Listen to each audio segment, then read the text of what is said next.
guys, Crackshot47 here. Today I have a little gem from my collection. It's an East German AKM variant, or popular nomenclature MPi-KM assault rifle. Well, this isn't an assault rifle, it's a semi-automatic sporting rifle built by Atlantic Firearms on an all numbers matching East German parts kit.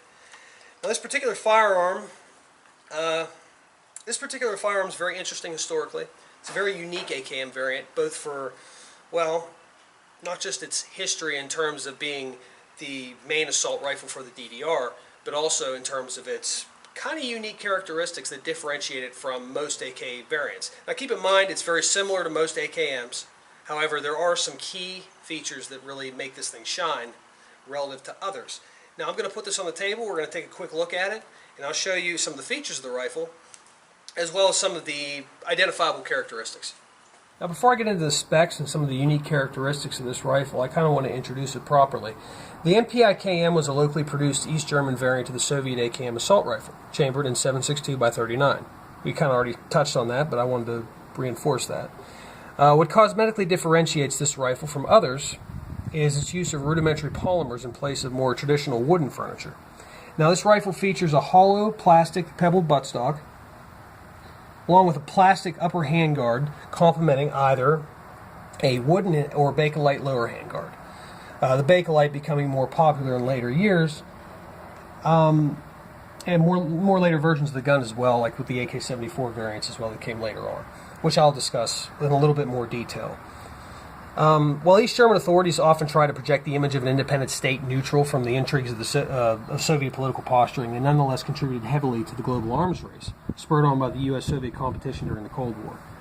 In fact, with the exception of the Chinese Type 56 assault rifle, East German Kalashnikov pattern rifles comprise the largest percent of AK variants present on the battlefield today, with roughly 4 million examples previously given as war aid to revolutionary forces in Africa, the Middle East, and Southeast Asia. As a consequence, the MPi-KM and the mpi-k that preceded it remain ubiquitous decades later after the regime that spawned them was cast into the annals of history. Now the difference between the MPi-KM and the mpi-k, despite its nomenclature, is M obviously stands for modernized, K stands for Kalashnikov. MPi stands for Maschinenpistole, which, if you know MP40s or any other German submachine guns, that refers to a submachine gun, even though this is clearly a rifle. Now, one of the unique features that this rifle has, besides its construction with polymers and a Bakelite lower handguard in this case, is the use of magazines that hold the bolt open after it's shot, after the last round is fired. Now this is a Yugoslavian magazine, as I don't have an East German example to show you, but it's the same concept. The follower prevents the bolt from going home after the last shot is fired. And I'm going to demonstrate this here right now with 10 rounds in this Yugoslavian magazine.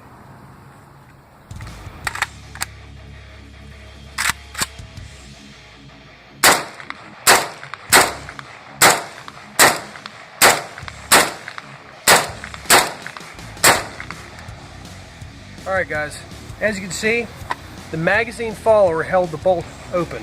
However, if you remove the magazine, bolt slammed shut. So its utility beyond being able to verify positively whether or not you're out of ammunition is fairly dubious, but it is a unique feature nonetheless. Now I'll show you the difference between this magazine and a standard AKM magazine. Now, key differences here. If you look at the mag follower, on the right you have a standard AKM magazine. As you can see, the follower is a lot less beefy, it's a lot smaller, a lot more recessed within the magazine body itself. But the unique magazine construction of the Yugoslavian mags, and also the East German mags, allow this gun to be able to hold the bolt back on the last round fired, giving you positive verification of whether or not you finish shooting. So it does have some utility, but in terms of quick mag releases, it's still the same concept. You have to rock in a new mag, charge the handle again, because as soon as you remove this, the bolt's going home.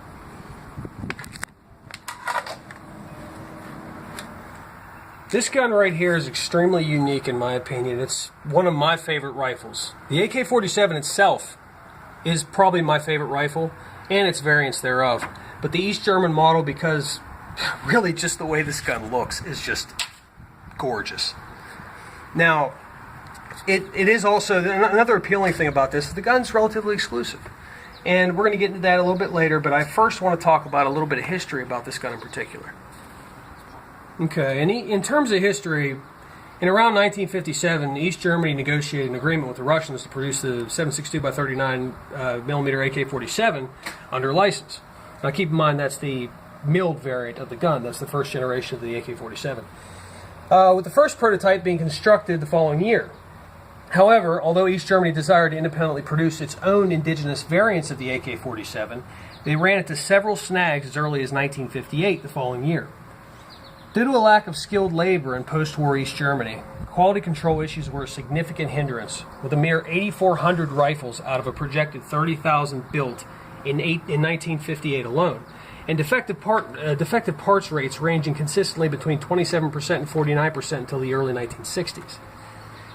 Now, in 1964, this is where production of this gun really was streamlined. The production quality and overall output improved dramatically.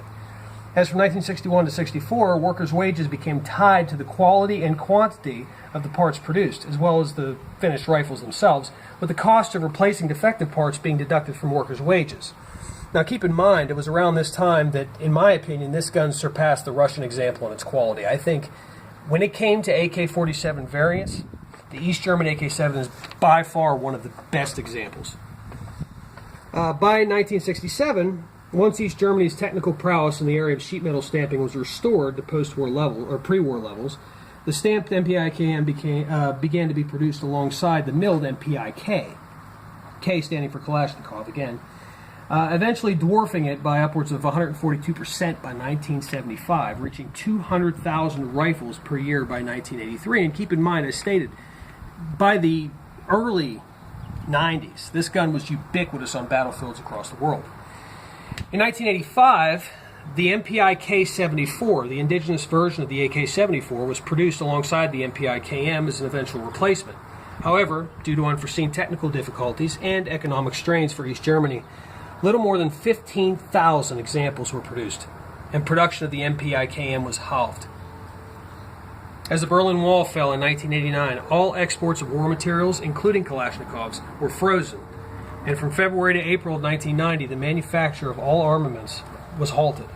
A mere 35,000 rifles constituted the last order placed by the DDR's armed forces.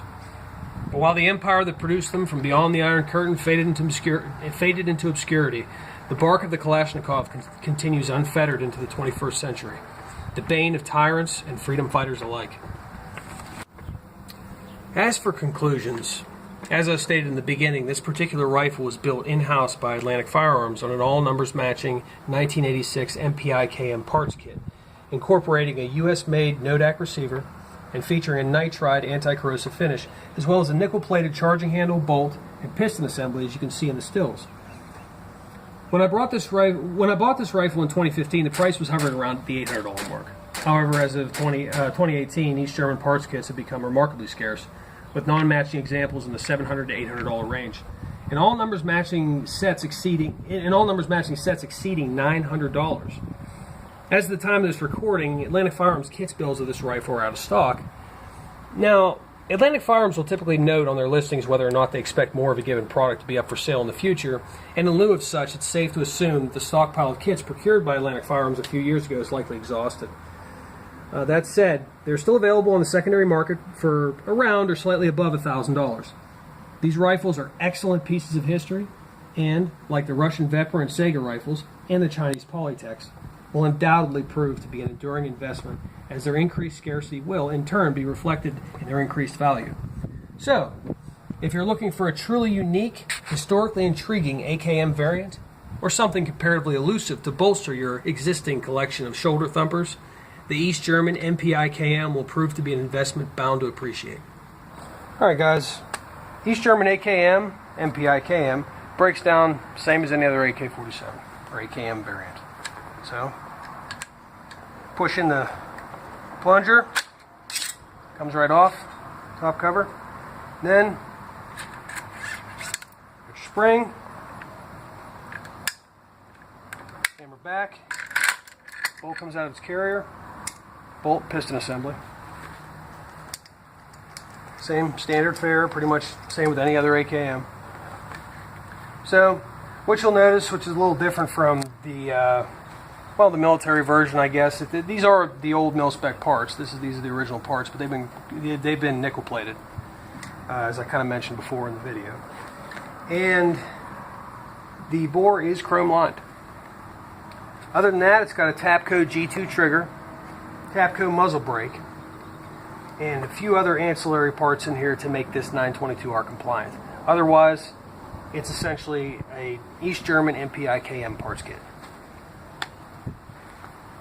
Oh, US made barrel, US made receiver, specifically, as I said, no DAC receiver. Very high quality. Gun, I believe, has, I know I have a warranty with Atlantic, but I can't really tell you how long that warranty lasts for right now, because I can't really quite remember. But this is the gun, I highly recommend it. Go on Gunbroker, go on Arms List, go on any website that you can find that has it, anywhere you can find it on the secondary market, and I promise you this gun, you'll really enjoy shooting it, you'll really enjoy collecting it, and I think that overall it's going to be a gem in your collection as well. That's all for today's video. Crackshot 47 out.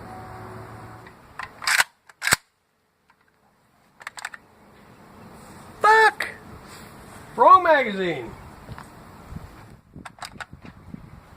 I shot the wrong mag again. Hey guys, I want to thank you for watching. Please don't forget to like, subscribe, and let me know what you want to see for maybe subsequent videos. I want to stress that this is going to be kind of an ongoing series. I'm going to try to make this a playlist as well, the first video in a playlist titled Guns of the Cold War. And we're going to be kind of going through some of the guns that I have in my collection that are kind of Cold War relics, or like built on parts kits from Cold War guns, pistols, rifles, pistols that look like submachine guns. So it's going to be fun. It's going to be a very interesting series. I hope to kind of put a little bit of the history of the firearms in there as well as some shooting footage. So let me know if that's something you guys would like to see. Like I said, like, subscribe, give us some positive feedback down in the comments below, and thank you for watching. Crackshot 47 out.